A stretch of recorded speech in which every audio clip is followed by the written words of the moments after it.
Casual dress today, no kids at school. Well, there's some doing some activities, but yeah, they're on their intensives now. So some are going on trips, some are doing activities around school, some are doing local activities, excuse me. And I'm just going to be pottering around tidying up in my library.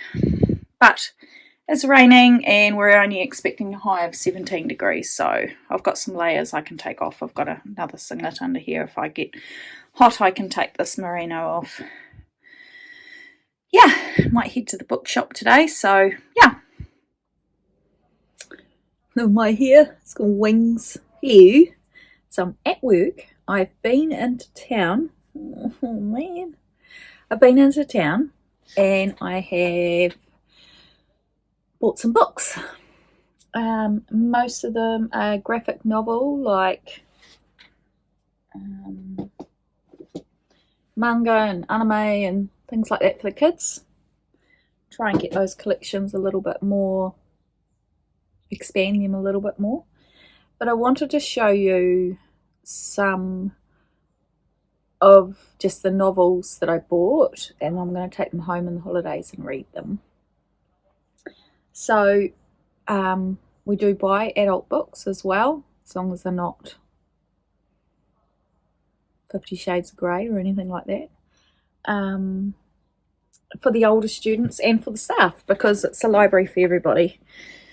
So the first one I want to show you is this one here. I've got no idea what it's like, but I watch Ali from This Little Wonderful Life and Little Drops of Wonderful, and she had been listening to this Daisy Darker on audiobook, and I looked for it in our audio library, ebook library attached to our town library, and they didn't have it.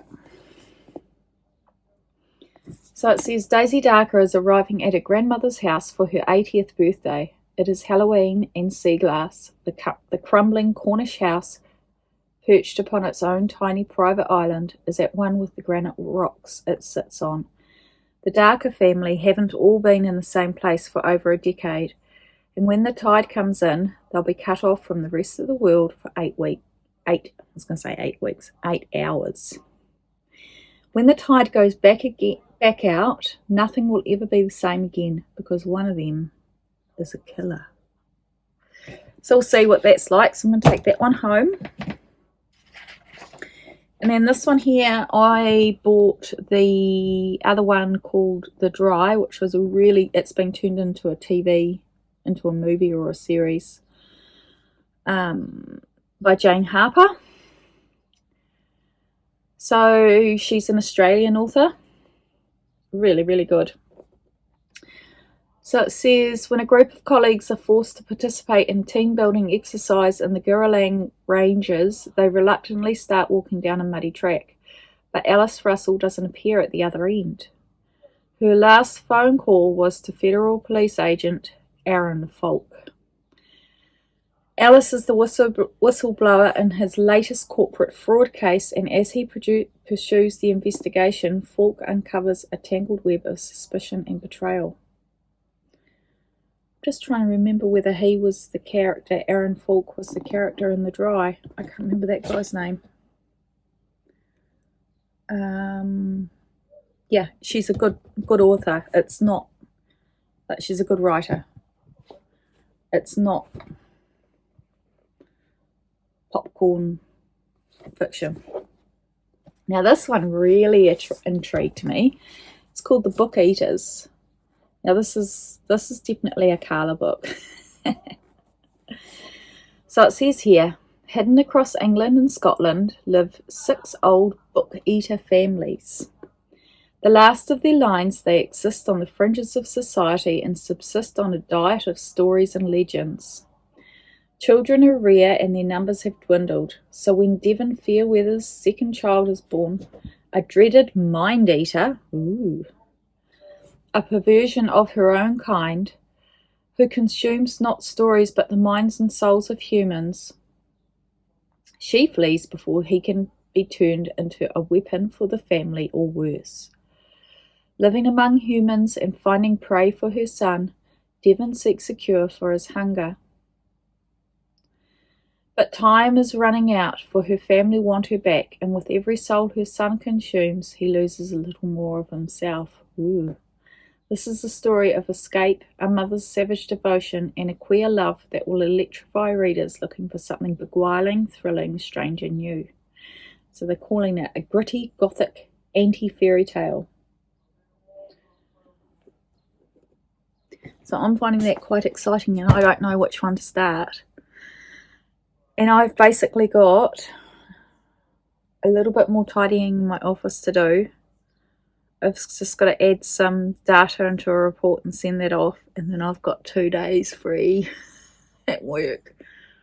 And I reckon I could get through some of those, because it is my job to know my stock. And then our textiles teacher just popped in. She goes, "Oh, I found you some books." She's having a clean up in her classroom. I haven't even looked in them yet. Knitting for fun. Chrissy, if you're watching this, I'm really sorry. Oh no. No, this is a repeat of the scary knitting. What else have we got? She's not as bad as that old book. Oh, that monkey's a bit... Mick the monkey's a bit creepy.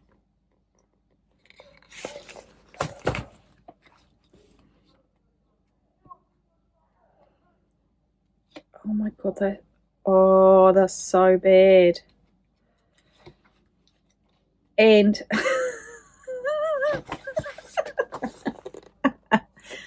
this is old.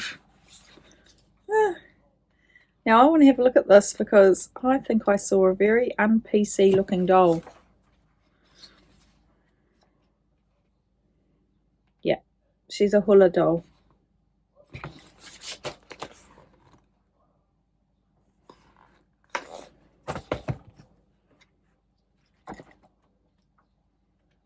Thanks, Chrissy. That's funny. Throw that one over there. Then we've got creating and learning with wool.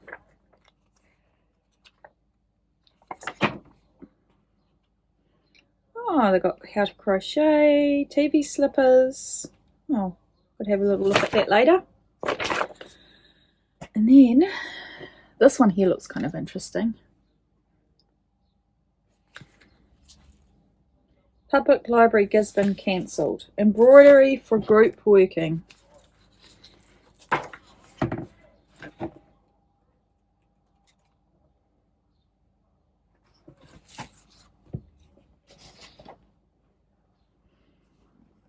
Surely this one will be a little bit better.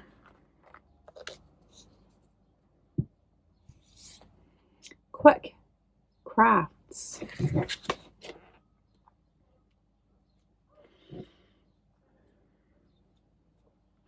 This reminds me of the sort of stuff I remember my mum doing in the 90s. Christmas presents. Guarantee you this was published in the 90s. Let's have a look. Here's our publishing details.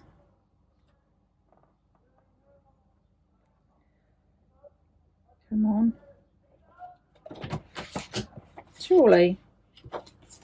I don't just have a book that doesn't have publishing details. Right. Get creative. Oh, 2003. Close enough to the 90s, I would say.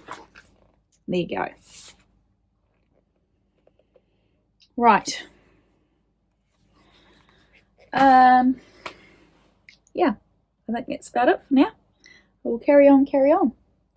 Might just treat myself and have a little flick through those books. Anywho, right.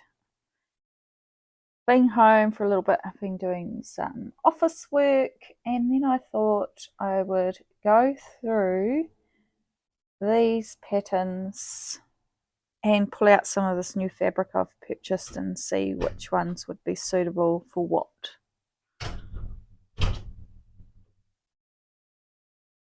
Thanks. It's just bringing in the sausages.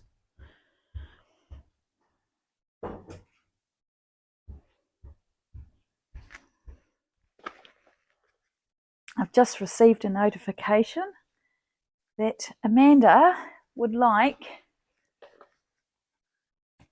me to read out Australia. Right.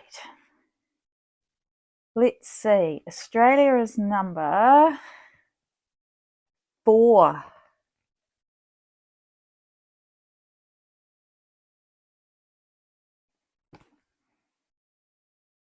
I think that's Crocodile Dundee. Okay, Australia is known as the Thunder Down Under. Its Latin name is Homo Victory. Its habitat, Canberra to Coolangatta and everywhere in between. In the wilds of the Australian outback, it takes both courage and sphincter control to survive close encounters with the native wildlife. Is it going? Oh yeah, it is. I've just made it go all funny, I suppose. The cunning outdoorsman will use the thunder down under as an intimidation tactic in times of peril, unleashing a terrifying blast that is accompanied by the distinct animal odour. The surprise attack scares away all predatory creatures, leaving the gas passer victorious and safe to fight another day. As the old Australian saying goes, it's the fart that makes the man, not the man who makes the fart. So we're looking for number 4. Put it next to my mic. Oh, we'll do that again.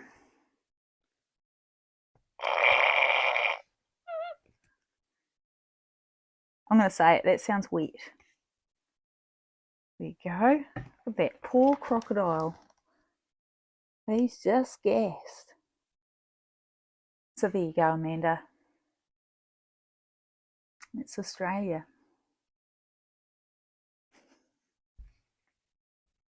Right. I may have come up with a plan. I'm still not sure yet. So, using the pattern recommendations as far as fabric weight goes, I thought I'd make this one, just the tunic, in this sage green, which you can't, pardon me, I've got hiccups. You can't really see the colour, it's blowing out because of the light in here. And then with these plinker pants, you can use any weight, and because they're always going to be worn underneath another layer, it doesn't matter if they're a little bit sheer. So I'm going to use this blue voile,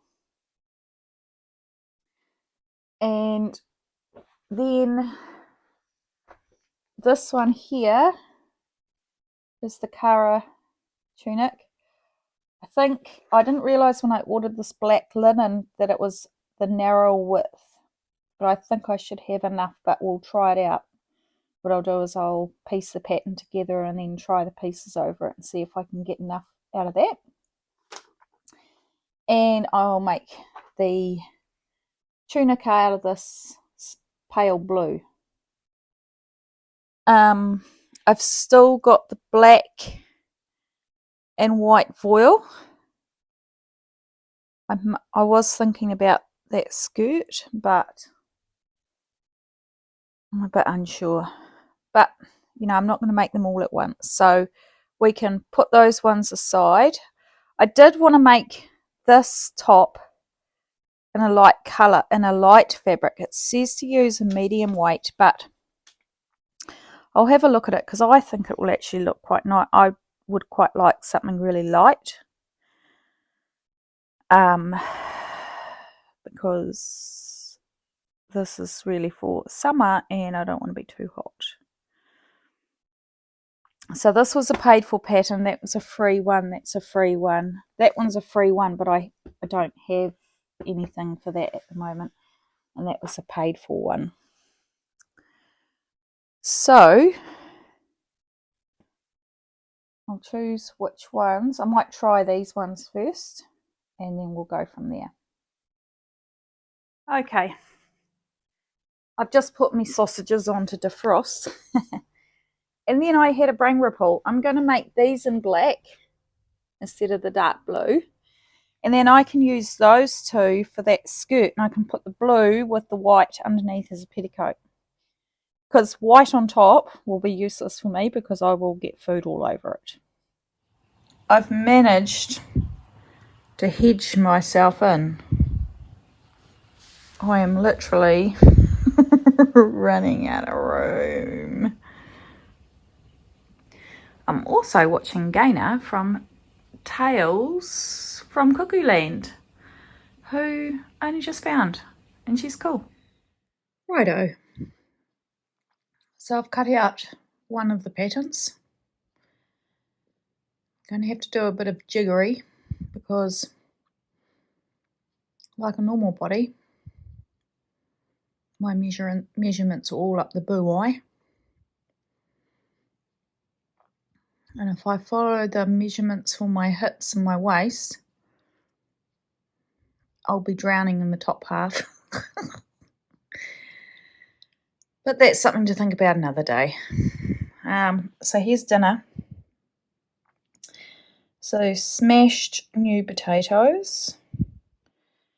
And these are venison sausages, which I've curried with peppers, carrots, onions, garlic,